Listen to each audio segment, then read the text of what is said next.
Hello दोस्तों, कैसे हैं आप सब। आशा करते हैं कि अच्छे होंगे और अपने पढ़ाई लिखाई में मस्त होंगे। दोस्तों, आज की इस वीडियो में दो चर वाले रैखिक समीकरण को विलोपन विधि से हल करना सीखेंगे। तो आइए वीडियो शुरू करते हैं। आपका प्रश्न है x माइनस 2y बराबर 3, यह आपका पहला समीकरण है। आपका दूसरा समीकरण है 2x माइनस 3y बराबर 9। इस तरह के प्रश्न को बनाने से पहले इसके कुछ बेसिक हैं, आइए देख लेते हैं। दो चर वाले रैखिक समीकरण के बारे में कह सकते हैं वह समीकरण जिसे हम ax plus by plus c बराबर 0 के रूप में लिख सकते हैं। दो चर वाले रैखिक समीकरण कहलाते हैं, जहां आपका हो जाता है a, b और c वास्तविक संख्याएं, x तथा y यह दो चर इसमें हो जाते हैं। यहाँ पर आपका x और y का मान कभी भी 0 के बराबर नहीं होगा। वास्तविक संख्या के बारे में कह सकते हैं परिमेय तथा अपरिमेय संख्याओं का समूह वास्तविक संख्या कहलाता है। परिमेय संख्या में आ जाता है आपका 0, -5, 3/4, 6 इत्यादि, तथा अपरिमेय संख्या में आपका आ जाता है √3, पाई, 22/7 इत्यादि। यदि आप 4x में गुना 3 से करेंगे तो कितना हो जाएगा देख लीजिए। 4 में पहले 3 से गुना करेंगे, 4 तिहाई 12। x से तो क्या करेंगे, x लगा देंगे, यानी कि 4x गुना 3 बराबर 12x। इसमें गुना करेंगे तो कितना आ जाएगा, तो -6x गुना -4 बराबर, तो माइनस और माइनस गुना में क्या हो जाता है आपका, प्लस हो जाता है। 6 में फिर क्या करेंगे, 4 से गुना कर लेंगे तो 6 चौका 24। x से तो क्या करेंगे, x लगा देंगे। आपका नीचे है -3x प्लस 2 में गुना करना है आपको 3 से, तो गुना कर लीजिए। माइनस है तो माइनस, 3 में 3 से गुना करेंगे 3 तिहाई 9, x है तो x लगा देंगे, प्लस है तो प्लस, 3 दूनी 6। आइए अब प्रश्न को हल करते हैं। यानी कि दिया गया जो समीकरण है आपको विलोपन विधि से हल करना है। विलोपन विधि का मतलब होता है कोई एक टर्म को कैंसिल करके उसका मान ज्ञात करना। यानी कि आप y वाले को गायब करेंगे तो x का मान प्राप्त होगा, यदि आप x वाले को गायब करेंगे तो y का मान क्या होगा, प्राप्त होगा। तो चलिए x माइनस 2y बराबर 3 को समीकरण 1 मान लेंगे, ठीक है। 2x माइनस 3y बराबर 9 को समीकरण क्या मानेंगे, 2 मान लेंगे। मान लेते हैं कि हमें y वालों को क्या करना है, कैंसिल करना है। तो y वालों को कैंसिल करना है तो क्या करना पड़ेगा, यानी कि 2y है तो नीचे भी क्या होना चाहिए, 2y होना चाहिए, तभी क्या होगा, दोनों कटेगा, नहीं तो नहीं कटेगा। तो बराबर करने के लिए आपको y के गुणांक को दूसरे वाले समीकरण में और दूसरे वाले y के गुणांक को पहले वाले समीकरण में आपको क्या करना पड़ेगा, गुना करना पड़ेगा। तो गुना कर लीजिए। y का गुणांक कितना है, 2, तो इसमें क्या करेंगे, 2 से गुना कर लेंगे। और इस वाला में कितना है, y का गुणांक 3, तो इसमें कितना से गुना करेंगे, 3 से गुना करेंगे। अब लिखेंगे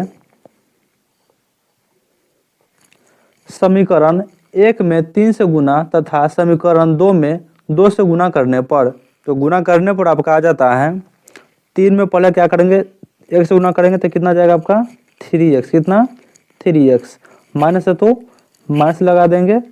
फिर 3 में गुना करेंगे 2y से, तो 3 दूनी 6y बराबर है तो बराबर लिखेंगे। फिर 3 में गुना करेंगे 3 से, तो 3 तिहाई 9। इसको आप समीकरण मान लेंगे 3, कितना मानेंगे, 3। फिर दूसरे वाले समीकरण को 2 से गुना करना है, तो गुना कर लीजिए। 2 में 2x से गुना करेंगे तो 2 दूनी 4x, माइनस है तो माइनस। फिर क्या करेंगे, 2 में 3y से गुना करेंगे तो 3 दूनी 6y आपका आ जाएगा। फिर बराबर है तो बराबर, और 9 में 2 से गुना करेंगे तो 9 दूनी 18। समीकरण इसको मान लेंगे कितना, 4। अब देखिए 6y ऊपर भी है, 6y क्या है, नीचे भी है, दोनों क्या बराबर आना गया। अब क्या करेंगे, समीकरण 3 में से समीकरण 4 को क्या करेंगे, घटा लेंगे। 3 वाले को ऊपर रखेंगे और 4 वाले को नीचे, तो लिख लीजिए 3x माइनस 6y बराबर 9 और 4 वालों को नीचे लिखना है, यानी कि 4x माइनस 6y बराबर 18। नीचे वाला समीकरण का चिन्ह क्या हो जाता है, घटाने पर पलट जाता है, यानी कि अब प्लस है तो नीचे क्या होगा माइनस, माइनस है तो क्या होगा प्लस हो जाएगा, और प्लस है तो क्या होगा आपका नीचे माइनस हो जाएगा। अब क्या होगा, माइनस में 6y और प्लस में 6y, घटाने पर क्या होगा यह कट जाएगा, क्या होगा कट जाएगा। इधर क्या बचा देख लीजिए, तो प्लस में 3x और माइनस में 4x, घटाने पर आपका कितना आएगा माइनस में x, बराबर है तो बराबर, प्लस में 9 गो और माइनस में 18 गो, यानी कि एक प्लस में है और दूसरा माइनस में है, तो क्या करेंगे घटा लेंगे। तो 18 में से 9 घटाएंगे 9, 12 कौन है तो 18 है ना, तो 18 के पहले क्या है माइनस, तो इसके पहले क्या करेंगे माइनस लगा लेंगे। अब क्या होगा माइनस माइनस कट जाएगा, यानी कि आपको x बराबर कितना आ गया देख लीजिए, x बराबर 9। क्या करेंगे अब x का मान समीकरण 1 या 2 में रख लेंगे। चलिए हम समीकरण 1 में रख लेते हैं, समीकरण 1 यही ना है, x माइनस 2y बराबर 3, तो यहाँ लिख देंगे x माइनस 2y बराबर 3। तो x का मान कितना आया है आपका 9, x के जगह पर आप कितना रखेंगे 9, तो 9 लिख दीजिए, 9 माइनस है तो माइनस 2y बराबर कितना 3, बराबर है तो बराबर लिख देंगे। अब y वालों को इधर रहने देंगे और बिना y वाले को इस साइड ले आएंगे, यानी कि इस साइड में कितना है 3 है। अब देखिए प्लस में 9 है, यानी कि 9 का पहले कुछ नहीं है तो क्या है प्लस में है, तो प्लस में 9 है, जब इसको उठा के ए साइड ले आएंगे तो कितना हो जाएगा आपका, तो यह हो जाएगा आपका माइनस में 9। इधर क्या बच गया आपका माइनस 2y, बराबर है तो बराबर लिख देंगे। अब ये क्या है प्लस में 3 है और माइनस में 9 है, तो क्या करेंगे घटा लेंगे। 9 में से जब आप 3 घटाइएगा तो कितना आ जाएगा 6, कितना आएगा 6। अब 12 कौन है देख लीजिए, 9 बड़ा है कि 3, तो 9 बड़ा है, 9 बड़ा है तो 9 बड़ा है, इसके पहले कथी का चिन्ह है माइनस का, तो इसके पहले क्या लिख देंगे माइनस। इधर में क्या आ गया आपका माइनस 2y।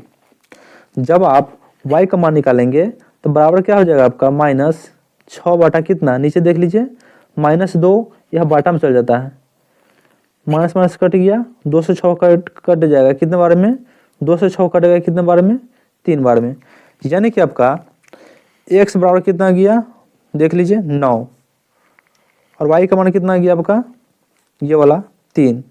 यही आपका क्या हो गया आंसर हो गया। यदि वीडियो अच्छी लगी तो वीडियो को लाइक, चैनल पर नए हैं तो चैनल को सब्सक्राइब जरूर कीजिए। Thank you.